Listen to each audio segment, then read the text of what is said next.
Over recent years, identity theft has become a growing problem, with everyone from celebrities to us average Joes experiencing it. But what exactly is identity theft? And how can we protect ourselves from it? In today's video, we will be taking a look at what is identity theft, how someone commits identity theft, and the ways to protect yourself from identity theft. Hello and welcome to another KYC Lookup video where we bring you AML related content to help you enhance your knowledge in the fight against money laundering. Before diving into today's video, be sure to subscribe so you don't miss out on any future videos. Oh, and don't forget to leave us a comment with any suggested topics you would like us to cover in the future. So, on to today's video. What is identity theft? Identity theft is a growing concern in today's digital age.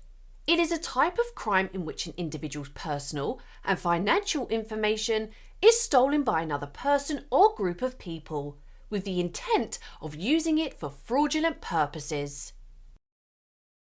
Why would someone commit identity theft? There are several reasons why someone might commit identity theft. Some of these reasons could be financial gain. The most common motivation for identity theft is financial gain. By stealing someone's personal and financial information, identity thieves can open credit accounts, apply for loans, and make fraudulent purchases, all of which can result in financial gain for the thief. Avoiding consequences. Some individuals may commit identity theft to avoid consequences of their own actions. For example, they may use someone else's identity to avoid being caught for a crime they have committed or to evade taxes. Revenge. In some cases, identity theft may be a motivation for a revenge or a desire to harm the victim. The thief may use the victim's information to ruin their credit score, apply for loans in their name, or even commit crimes under their identity. Obtaining medical care. Medical identity theft is a type of identity theft that involves using someone else's personal information to obtain medical care or prescription drugs. This may be done to avoid paying for medical treatment or obtain drugs that the thief may be addicted to. And immigration.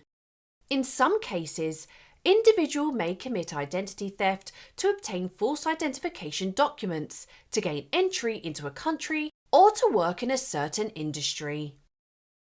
Overall, identity theft can have serious consequences for victims, and it is important to take steps to protect personal information to reduce the risk of becoming a victim. Methods used to commit identity theft. Identity thieves can obtain personal information through a variety of methods, including phishing scams, hacking into databases, stealing physical documents, and skimming credit cards.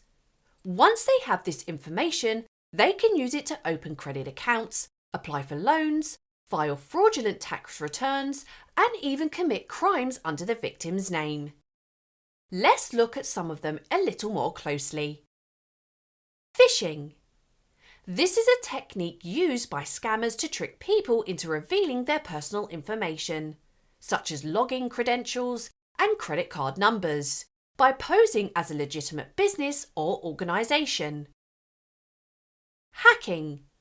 This is when a thief gains unauthorised access to a computer system, database, or website to steal personal information. Dumpster diving. This involves rummaging through someone's trash to find sensitive documents, such as bank account statements, credit card statements, or old bills. Skimming. This is a technique used to steal credit card information by attaching a device, such as a small credit card reader, to a payment terminal or ATM machine that reads the information on the card's magnetic strip. Mail thief. This involves stealing mail that contains sensitive information such as bank statements, credit card bills, or tax documents. Pretexting. This involves creating a false identity to gain access to someone's personal information, such as pretending to be a bank representative to obtain banking information. Shoulder surfing. This involves watching over someone's shoulder while they are entering their personal information such as a PIN number on a computer or mobile device. And social engineering. This is when a thief manipulates or tricks a person into revealing their personal information, such as pretending to be a friend or relative to gain access to their personal information. It is important to be aware of these methods and take necessary precautions to protect personal information, such as using strong passwords, not sharing personal information with strangers, and regularly checking credit reports for any suspicious activity. Ways to protect yourself from identity theft. The consequences of identity theft can be severe and long-lasting. Victims may face financial losses, damage to their credit scores, legal problems, and even difficulty obtaining employment or housing.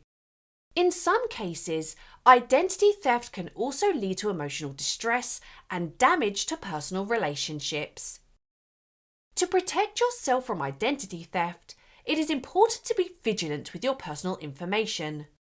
This means use strong and unique passwords for all your accounts and change them regularly.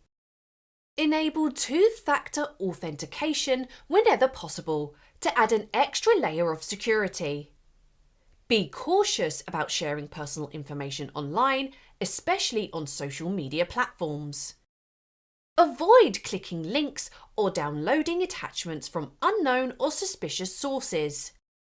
Regularly monitor your bank and credit card statements for any suspicious activity. Shred any documents that contain sensitive information before disposing of them. Use a secure internet connection when entering personal information online, especially when using public Wi-Fi. Consider using a credit monitoring service to keep track of any suspicious activity on your credit report. Be cautious of unsolicited phone calls or emails requesting personal information and verify the identity of the person or organisation before sharing any information. And consider placing a fraud alert or credit freeze on your credit report to prevent any unauthorised access. By taking these proactive steps, you can reduce your risk of becoming a victim of identity theft. If you suspect that your identity has been stolen, it is important to act quickly. Contact your bank and credit card companies to report any fraudulent activity and request that they freeze your accounts. You should also file a report with the Federal Trade Commission, FTC, and consider placing a fraud alert or credit freeze on your credit report. Consequences of committing identity theft. As mentioned throughout the video, identity theft is a serious crime with severe consequences. The consequences of committing identity theft can vary depending on the severity of the crime and the jurisdiction in which it occurred. Here are some of the common consequences of committing identity theft. Criminal charges. Identity theft is a criminal offence that can result in serious criminal charges. Depending on the jurisdiction and the severity of the crime, an identity thief may face charges such as fraud, theft, forgery, and computer crimes. If convicted, the thief may face jail time, fines, and probation. Civil lawsuits. Victims of identity theft may sue the thief in civil court to recover any financial losses and damages they incurred. In some cases, a victim may also sue for emotional distress caused by the thief. Damage to credit score. Identity theft can damage the victim's credit score, and in some cases, the thief may have opened credit accounts or taken out loans in the victim's name, resulting in financial losses. Difficulty obtaining credit. Victims of identity theft may face difficulty obtaining credit in the future due to damage to their credit score and the presence of fraudulent accounts on their credit report. Legal problems. Identity theft can result in legal problems for the victim, such as being wrongly accused of a crime committed under their name. Loss of reputation. Identity theft can damage the victim's reputation, both personally and professionally, if the thief commits crimes or engages in unethical behaviour using the victim's identity. And emotional distress. Identity theft can cause emotional distress for the victim, including anxiety, depression, and feelings of violation and betrayal. In conclusion, identity theft is a serious crime that can have devastating consequences for victims. By taking proactive steps to protect your personal information and responding quickly if you suspect that your identity has been stolen, you can reduce your risk of becoming a victim. Well, there you have it. What is identity theft, how someone commits identity theft, and the ways to protect yourself from identity theft. Please let us know in the comment section if you think identity theft needs more attention brought to it, or any other topics you would like us to cover in the future. We have now launched our very own courses for you to take a more in-depth look at a variety of subjects, such as Introduction to AML, Beneficial Ownership, and Customer Risk Rating, for example. So make sure you visit our website for further details and let us help you connect the dots in KYC. Thank you for watching the video, and if you made it this far, don't forget to like and subscribe to watch more amazing videos.